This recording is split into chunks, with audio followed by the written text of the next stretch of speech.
वो जगह किसी मुद्दे ते राजमा ठीक हो सकता किसी मुद्दे असी उस बंदे का विरोध करते हैं मुद्दों पे करते हैं वो जगह किसी मुद्दे ते राजमा ठीक हो सकता किसी मुद्दे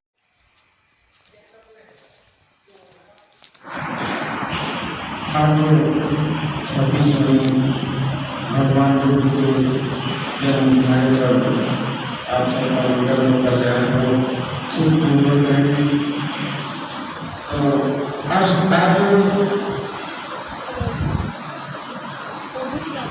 ये जो काम कर रहे हैं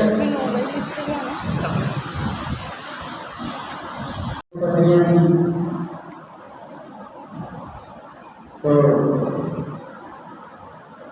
एक महात्मा दूसरी प्रजापति को तो महामाया जब गर्भ धारण किया तो अपने पति संशोधन से कहने लगी 10 महीने तक गर्भ धारण किया तो उनको मायके जाने की इच्छा हुई तो पति की आज्ञा लेकर कहाँ तो करने पर ढूंढिए कर जाते थे तो चल देते हैं साथ में बगीचे में पहुँचते हैं। महामाया जो है बगीचे की सुंदरता को देखकर उनका मन करता है कि कुछ समय पहले विवाह करें। महारानी के आदेश पर कहानी में ढूंढी होगी जो भी महामाया ने इस हमारे लड़की गाड़ी को पकड़ा 7 वृक्ष की पाँव उठाकर गाड़ी ऊपर नीचे हुई। गर्भ धारण की 10वां महीना चल रहा था तो कुछ पीड़ा महसूस हुई बस पीड़ा उसी साल में बगीचे में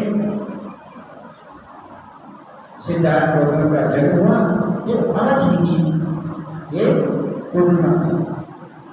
कौन सी पूर्णिमा? इस वैशाख पूर्णिमा कहा जाता है। तो पहला महत्व है उस दिहाड़े का। दूसरा महत्व है कि जब सिद्धार्थ अपना जन्म त्याग कर 6 वर्ष तरह तरह की शारीरिक यातनाएं करते हुए कई गुरुओं के पास जाकर भटकते रहे लेकिन उन्हें कुछ हासिल नहीं हुआ तो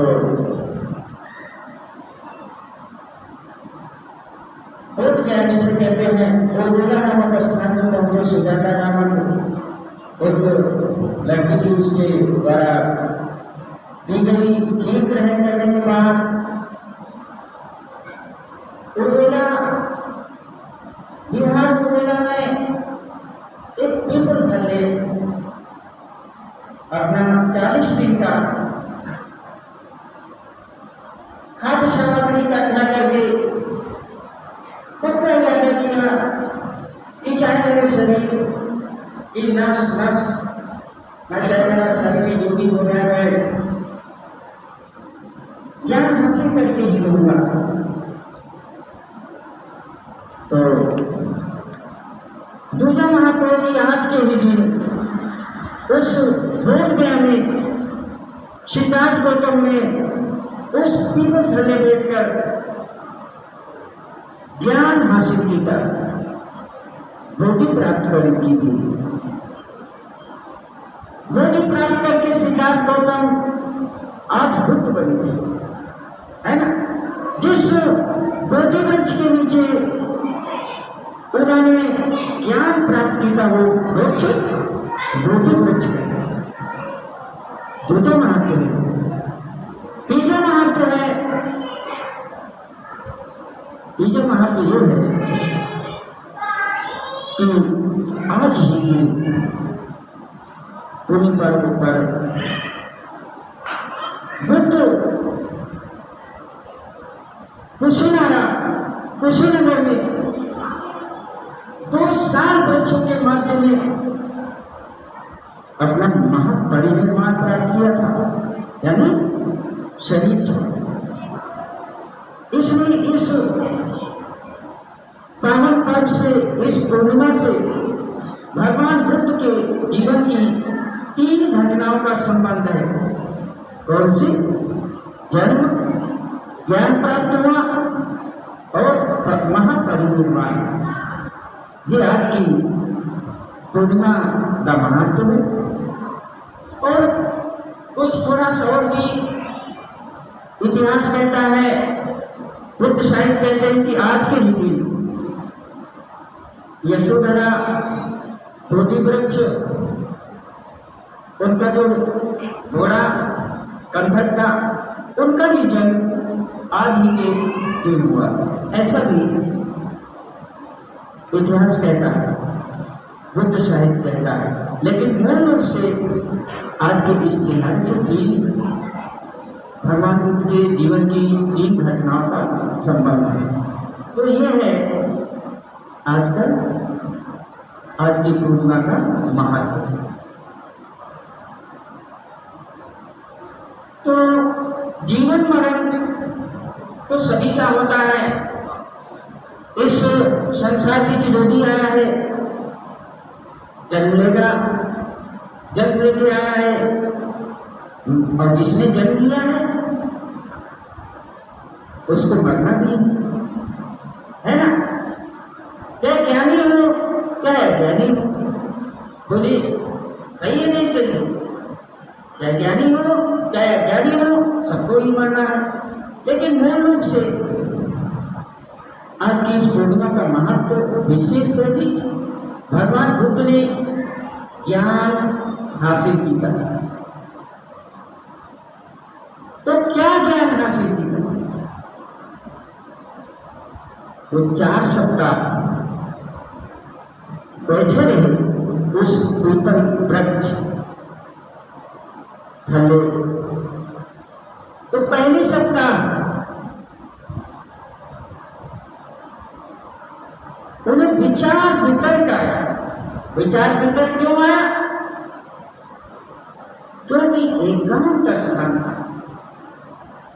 बोलिए भाई, एकांत में होंगे तभी अपने विचारों पर विमर्श कर सकते हो। बोलिए, अगर एकांत नहीं होगे, भीड़ भाड़ में होगे, तो तुम अपने विचारों पर वितर्क कर सकते हो? नहीं कर सकते।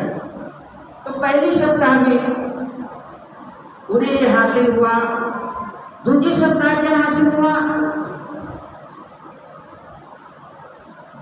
दूसरी सप्ताह हासिल हुआ सजगता। तीसरी सप्ताह सजगता और जागरूकता, इसके साथ पवित्रता भी आ गई। चौथी सप्ताह उन्हें पूर्ण रूप से चित्त की एकाग्रता आ गई। एकाग्रता का मतलब, जैसे आप बैठते हैं सांस देखने के लिए, बैठते हैं तो मन विचलित ना हो, इधर उधर जाए ना, चित्त की एकाग्रता आई। फिर उन्होंने किस चीज पर अपना ध्यान लगाया? समझिएगा, किस चीज पर उन्होंने ध्यान लगाया?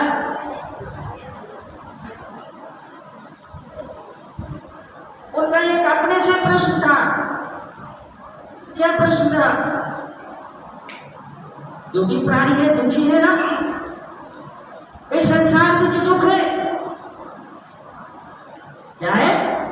दुख है। उन्होंने फिर अपने से प्रश्न किया, अरे दुख है तो क्या दुख है? क्या दुख है? उस पर गहराई से चले गए तो उन्होंने जान लिया। क्या जान लिया? जन्म लेना, बूढ़ा होना, परेशान होना, सच्चाई। 4 सच्चाइयों की खोज उन्होंने की आज के दिन। पहली सच्चाई, सच्चाई कौन सी सच्चाई? जो कभी भी किसी भी तरीके से छुटलाई ना जा सके, ऐसी सच्चाई जो पहले भी सच थी, आज भी सच है और आने वाले समय में भी सच रहेगी। ऐसा उन्होंने खोज की तो पहली सच्चाई की है कि संसार में जो दुख है डाल दिया दुख है। फिर उन्होंने उस पर विचार किया क्या दुख है, जन्म लेना, बुरा होना, परेशान होना, चिंतित होना,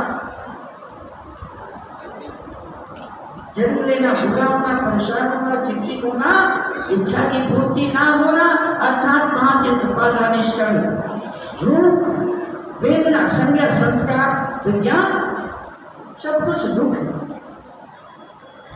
जब ये सच्चाई उन्हें ज्ञात हुई तो फिर दूसरा प्रश्न होता, ये जो दुख संदेह है, दूसरी सच्चाई दुख संदेह, ये दुख कहां से हो रहा है?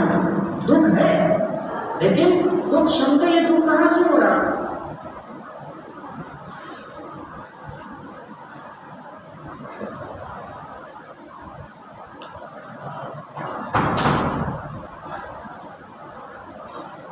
तो उन्होंने फिर इस पर गहराई से चित्त को एकाग्र किया। तो उन्होंने जाना क्या करना, ये जो इंद्रिय प्रपंच के कारण काम तृष्णा, विभव तृष्णा उत्पन्न हो रही है, ये कहां से उत्पन्न हो रही है? अब समझिएगा, ये कहां से उत्पन्न हो रही है? रूप, शब्द, गंध, रस, स्पर्श, ये इंद्रियों के विषय है, जो इंद्रिय विषय से और मन के विचार, इन्हीं से जो ये तृष्णा उत्पन्न हो रही है, ये दुख का कारण है ना। एक इंद्रिय विषय के कारण इंद्रियों के साथ मन लगा रहता है, जो हम अनुभूति करते हैं, महसूस करते हैं, इंद्रिय विषय के कारण इस अनुभूति को ही वेदना कहते हैं। और जहाँ वेदना है वहाँ तृष्णा है, और जहाँ तृष्णा है वहाँ उपादान है, उपादान भव, जरा जरा मरण, बार बार चक्र चलता रहता है। तीसरी सच्चाई उन्होंने ये खोजी। दूसरी सच्चाई, इसके कारण बार बार हम दुख में पड़ते जा रहे हैं। इसलिए सच्चाई उन्होंने जान लिया गहराई तक कि जहां से ये तृष्णा हम बार बार उत्पन्न कर रहे हैं, यदि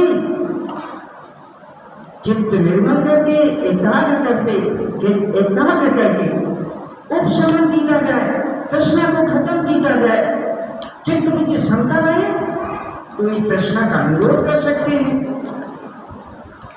ये तीसरी सच्चाई।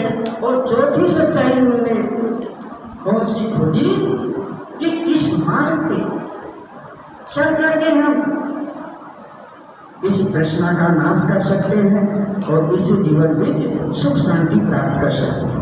तो उन्होंने एक मार्ग खोजा, आर्य अष्टांगिक मार्ग।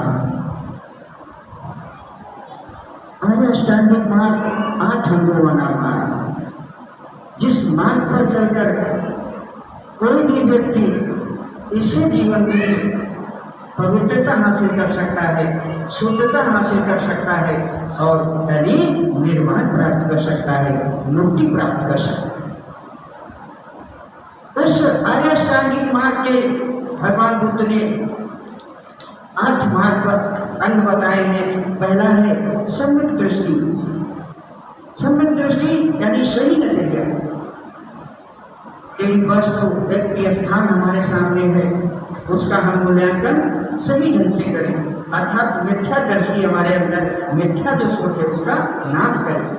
दूसरा है सम्यक संकल्प, हमारा संकल्प कोई कार्य करने का इरादा, विचार सही होना चाहिए। तीसरा है सम्यक वाणी, हमारी वाणी जो है झूठी नहीं होनी चाहिए, सच होनी चाहिए। चौथा है सम्यक कर्म, यानी 5 सील का पालन करें, काया वाणी चित्त से कोई भी गलत कार्य ना करे, कुशल कर्म करें, कोई अपराध ना करें। अगला है सम्यक जीविका, कमाई का धंधा ऐसा होना चाहिए जिस नाल कि किसी भी प्राणी को, किसी भी व्यक्ति को हमारे धंधे से किसी को हानि ना पहुंचे, तभी तो हमारा धंधा कमाई का रास्ता चंगा होगा, सही होगा। अगला है सम्यक उत्तम। सम्यक उत्तम का मतलब है हमारे अंदर जो विचार है वो हमारे विचार हैं, उन्हें हम बाहर निकालें और ऐसे हमारे विचार, बुरे विचार हमारे अंदर ना आए और सही विचार जो हैं उन्हें बनाए रखें और ऐसे सही विचारों का हम उत्पन्न करें। इस मानसिक जतन को सम्यक उत्तम कहते हैं। और 7वां है जागरूकता। काया वाणी चित्त के प्रति हम सदैव जागरूक रहें। जो वेदनाएं हमारे अंदर हो रही हैं, जो महसूस हो रही हैं, चित्त और शरीर के प्रति जो भी हमारे महसूस हो रहे हैं उनके प्रति हम क्षमता भाव बनाए रखें। और यदि विपश्यनाधारी नहीं है तो मोटे तौर से जानिए कि ये भी इतना 12:15 बजने वाला है और ये 12:15 के प्रति हम जागरूक रहें। फिर वर्तमान के समय जागरूक रहें, अब और आने वाला समय आएगा, लेकिन हम इस समय जागरूक रहना है। आठवां है समाधि। समाधि का मतलब है चित्त की एकाग्रता। किसी कार्य को करने में जब हम चित्त विचलित नहीं होता है उस समय की हमारी एकाग्रता होगी, चित्त की समाधि होगी। यदि एकाग्रता नहीं है तो हमारा चित्त विचलित होगा।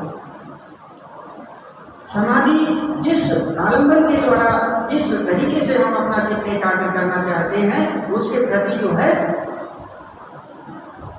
जिस आलंबन के द्वारा उसके प्रति राग द्वेष मोह नहीं होना चाहिए। जैसे आप याद नहीं कि कोई हमसे सुबह बात कर रहा था, क्या आप लोग के मन नहीं लगा, अरे भाई उस क्षण की सच्चाई है कि हमारा उसको हम ये अपने अंदर ना पैदा के हम ध्यान करने बैठे हैं तो हमारा मन नहीं लगा है तो हमारे अंदर व्याकुलता है, तो आपने वहाँ पर गलती कर दी। अरे उस क्षण की सच्चाई है, उसे हम ग्रहण करें, उसके प्रति राग द्वेष नहीं करना, तो हमारी समाधि नहीं होगी। ये भगवान बुद्ध ने 4 शब्द खोले। आज के दिन वही ज्ञान हासिल किया था और जिस मार्ग पर वो अपने चित्त को निर्मल किया वो मार्ग दस के गए हैं। तो आज हमारे लिए भी हम लोग को भी कोशिश करना चाहिए बुद्धा का जो मार्ग है उस पर चल करके हम अपने चित्त की निर्मलता करें। यही हमारा त्योहार मनाने का उद्देश्य होना चाहिए। अब हम बड़ा आप लोगों से अनुरोध करेंगे कि इस पावन पर्व पर ज़्यादा नहीं तो 10 मिनट ध्यान जरूर करें, क्योंकि बहुत ही माने रहता है। आज ज्ञान प्राप्त हुआ था भगवान बुद्ध को, तो आप ज्ञान उस मार्ग पर जरूर कोशिश करें। थोड़ा बैठो।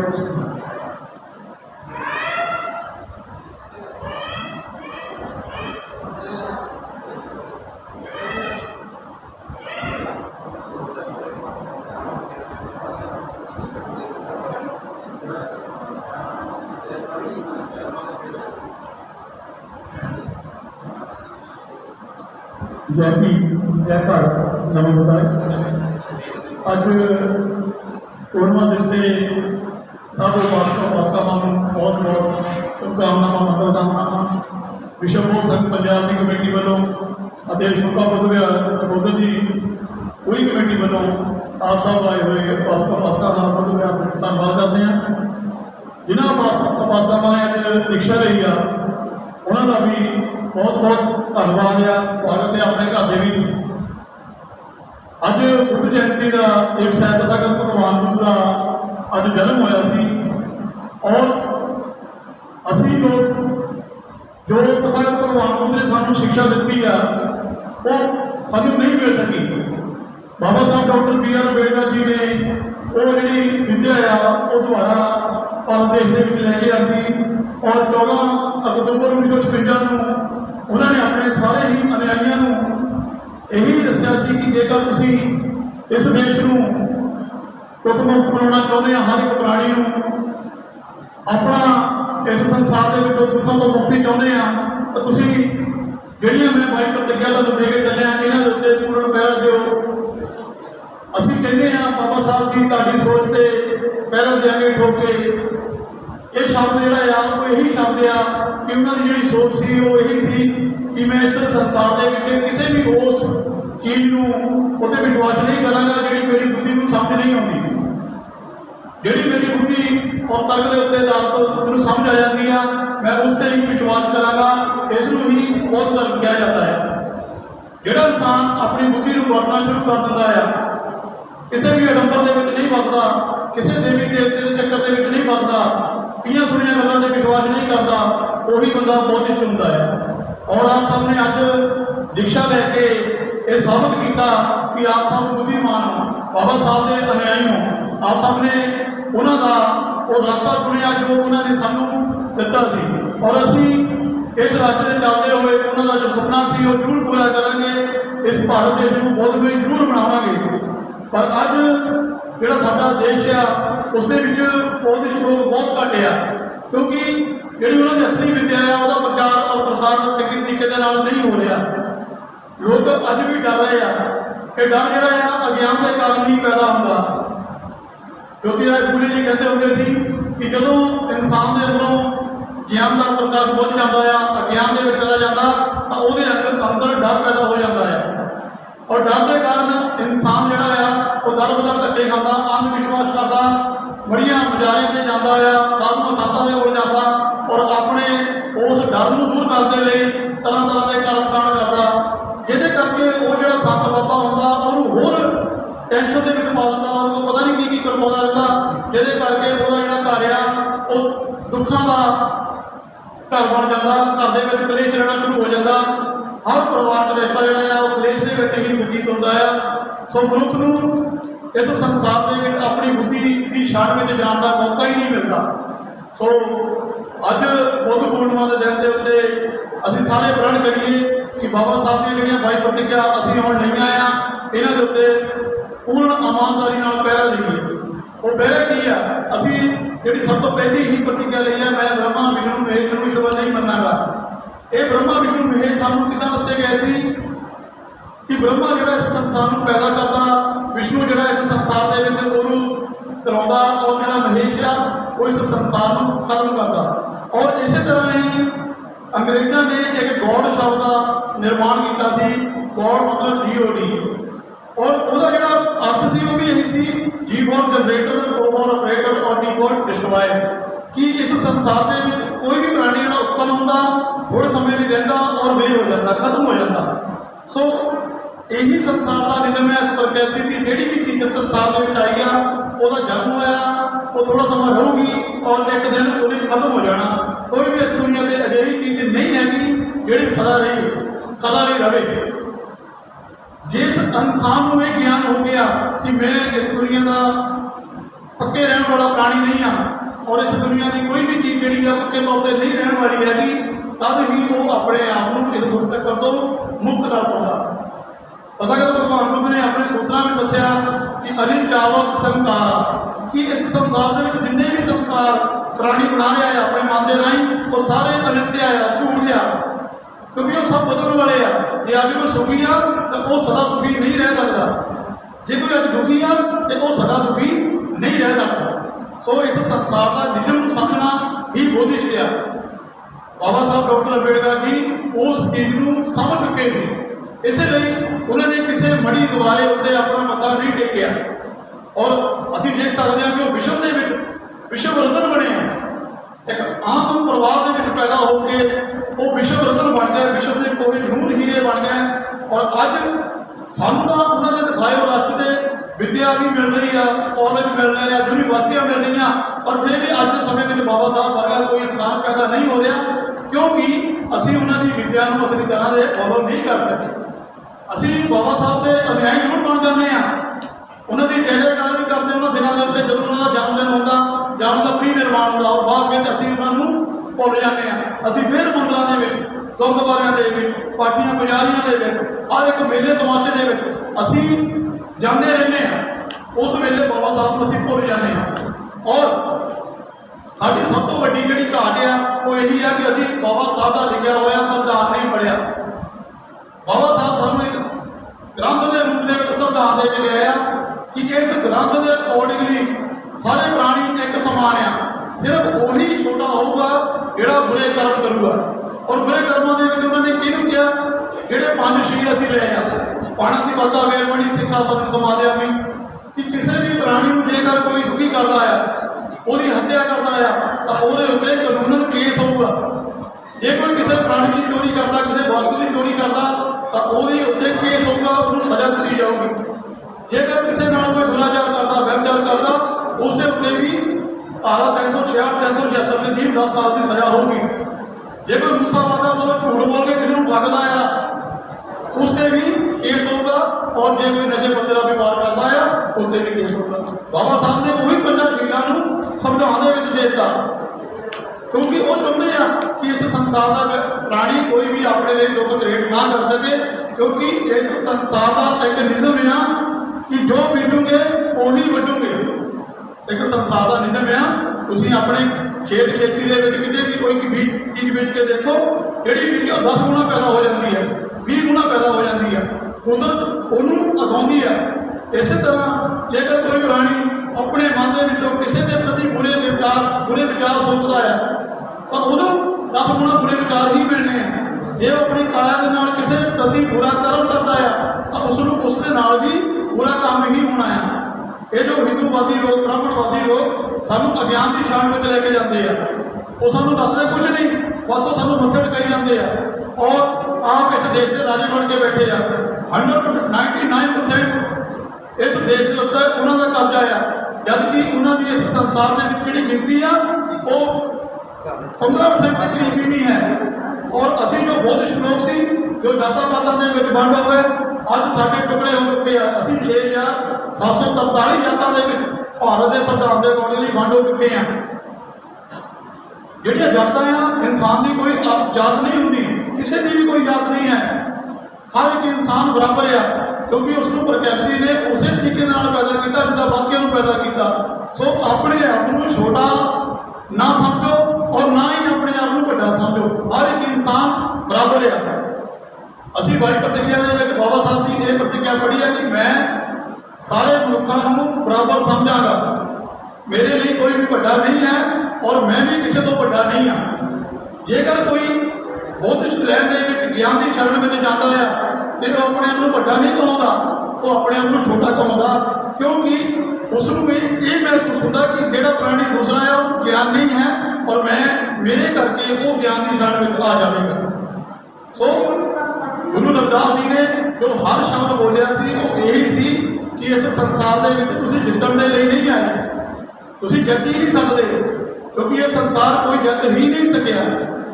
ਵੱਡੇ ਵੱਡੇ ਮਹਾਂਪੁਰਸ਼ ਇਸ ਗੱਲ ਨੂੰ ਕਹਿ ਕੇ ਚਲੇ ਗਏ, ਸਗਲ ਸਮਗਰੀ ਤੁਮਰੇ ਸੂਤਰ ਧਾਰੀ, ਤੁਮ ਸਾ ਹੋਏ ਸੋ ਆਗਿਆਕਾਰੀ, ਤੁਮਰੀ ਗਤ ਵਿੱਚ ਤੁਮ ਹੀ ਜਾਣੋ। ਮਤਲਬ ਪ੍ਰਕਿਰਤੀ ਜਿਹੜੀ ਆ ਉਹਦੀ ਕੋਈ ਵੀ ਗੱਲਬਾਤ ਸਮਝ ਹੀ ਨਹੀਂ ਸਕਦਾ। ਅਸੀਂ ਪ੍ਰਾਣੀਆਂ, ਅਸੀਂ ਸਿਰਫ ਇੰਨਾ ਸਮਝ ਸਕਦੇ ਹਾਂ ਕਿ ਸਾਡੇ ਕੋਲੋਂ ਕਿਸੇ ਵੀ ਪ੍ਰਾਣੀ ਦੇ ਨਾਲ ਸਾਡੀ ਕਾਇਆ ਬਾਣੀ ਦੇ ਨਾਲ ਬੁਰਾ ਕਰਮ ਨਾ ਹੋ। ਜੇਕਰ ਅਸੀਂ ਆਪਣੀ ਕਾਇਆ ਔਰ ਬਾਣੀ ਉੱਤੇ ਕੰਟਰੋਲ ਕਰ ਲੈਂਦੇ ਹਾਂ ਤਾਂ ਸਮਝ ਲਓ ਅਸੀਂ ਬਾਬਾ ਸਾਹਿਬ ਡਾਕਟਰ B.R. ਅੰਬੇਡਕਰ ਜੀ ਨੂੰ ਸਲਾਮ ਕਰ ਰਹੇ ਹਾਂ, ਸਲੂਟ ਕਰ ਰਹੇ ਹਾਂ, ਉਹਨਾਂ ਦੇ ਦਿੱਤੇ ਹੋਏ ਪੂਰਨਿਆਂ ਦੇ ਚੱਲ ਰਹੇ ਹਾਂ। ਪਰ ਜੇਕਰ ਅਸੀਂ ਫਿਰ ਆਪਣੇ ਫਿਊਚਰ ਨੂੰ ਸਟਰੋਂਗ ਕਰਨ ਦੇ ਲਈ ਕਿਸੇ ਬਾਬੇ ਮੌਲਵੀ ਦੇ ਕੋਲ ਜਾਂਦੇ ਹਾਂ, ਕਿਸੇ ਦਰਗਾਹ ਤੇ ਜਾਂਦੇ ਹਾਂ, ਕਿਸੇ ਮੰਦਰ ਦੇ ਵਿੱਚ ਜਾ ਕੇ ਸਿਰਫ ਇਸੇ ਕਰਕੇ ਪੂਜਾ ਭਗਤੀ ਕਰਦੇ ਹਾਂ ਕਿ ਸਾਡਾ ਜਿਹੜਾ ਭਵਿੱਖ ਆ ਉਸ ਵਧੀਆ ਬਣ ਜੂਗਾ, ਤੇ ਸਮਝ ਲਓ ਉਹ ਤੁਹਾਡਾ ਅਗਿਆਨ ਹੈ, ਕਿਤੇ ਨਹੀਂ ਜਾਣਾ। ਅਸੀਂ ਤਥਾਗਤ ਭਗਵਾਨ ਬੁੱਧ ਦੀ ਸ਼ਾਨ ਵਿੱਚ ਸਿਰਫ ਇਸੇ ਲਈ ਆਏ ਹਾਂ ਕਿ ਉਹਨਾਂ ਨੇ ਸਿਰਫ ਇਹੀ ਗੱਲ ਦੱਸੀ ਸੀ ਕਿ ਅਮਾਏ ਧੰਮਨ ਪਟੀ ਭਗਤੀ ਆ ਬੁੱਧਨ ਪੂਜੇਗੀ, ਕਿ ਜੇਕਰ ਕੋਈ ਧਰਮ ਦੇ ਰਾਸਤੇ ਉੱਤੇ ਆਚਰਣ ਕਰਦਾ ਆ ਤੇ ਉਹ ਬੁੱਧ ਰਾਹੀਂ ਪੂਜਾ ਕਰ ਰਿਹਾ ਹੈ, ਆਪਣੀ ਬੁੱਧੀ ਦੀ ਪੂਜਾ ਕਰ ਰਿਹਾ। ਇਮਾਨ ਧੰਮਨ ਪਟੀ ਭਗਤੀ ਆ, ਪਟੀ ਭਗਤੀ ਦਾ ਭਾਵ ਹੁੰਦਾ ਉਸ ਰਾਸਤੇ ਨੂੰ ਤਿਆਰ ਕਰਨਾ। ਔਰ ਇਸੇ ਤਰ੍ਹਾਂ ਧੰਮ ਦੀ ਪੂਜਾ ਔਰ ਸੰਗ ਦੀ ਪੂਜਾ। ਫਿਰ ਉਹਨਾਂ ਨੇ ਕੀ ਕੀਤਾ, ਇਮੀਨਾ ਪੁੰਨਿਆ ਕਾਮੇ ਮਾਮੇ ਵਾਦ ਸਮਾਗਮ, और जेकर मैं कोई पुण्य कर्म करता है, जेकर मैं किसी का पुण्य कर्म किया तो मेरी मूर्खों के नाल संगत ना हो। मूर्खों की संगत तो भाव आ कि जेडे प्राणी इस संसार में सच समझते हैं और वो इन्होंने चीज़ों को पाने लिए दिन रात मेहनत करते हैं। उन्होंने भी किया संत समागम होतु या निमान करती है संतां दी शरण में जाना। सो आप सब के लिए एक बार फिर आज की मोदी जयंती के बहुत बहुत शुभकामनावां शुभकामनावां आस करते हैं कि तुसी सब भगवान बुद्ध के दिखाए हुए रास्ते से पूर्ण ईमानदारी में चलोगे और आप एक नया परिवार बनावांगे जो बाबा साहब सोचते थे। सो जय भीम जय भारत नमस्ते।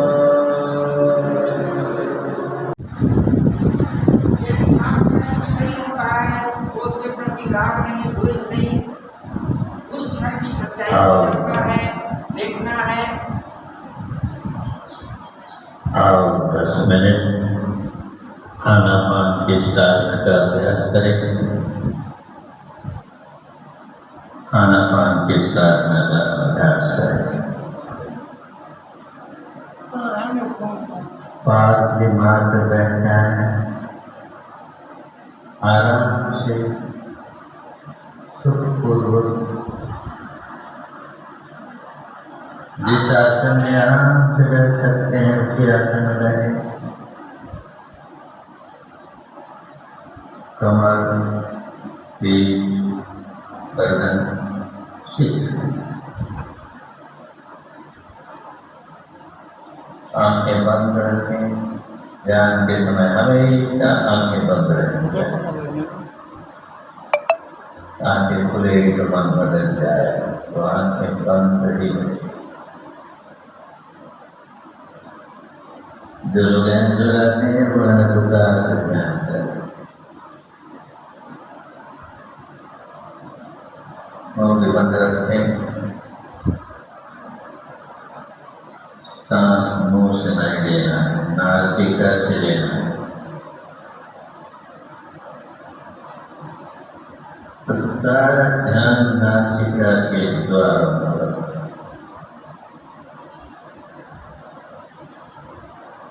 सारा ध्यान नासिका के द्वारों पर केंद्रित करके जानते हैं सांस भीतर आ रहा है, बाहर जा रहा है, तो जा रहा है, यही जानना है। बस इसे जानते हैं, निरंतरता से जानते हैं और ध्यान से जानते हैं। सांस बाएं नासिका में से गुजर रहा है या दाहिनी नासिका में से गुजर रहा है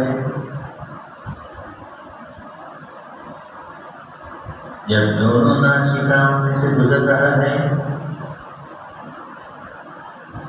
और ध्यान से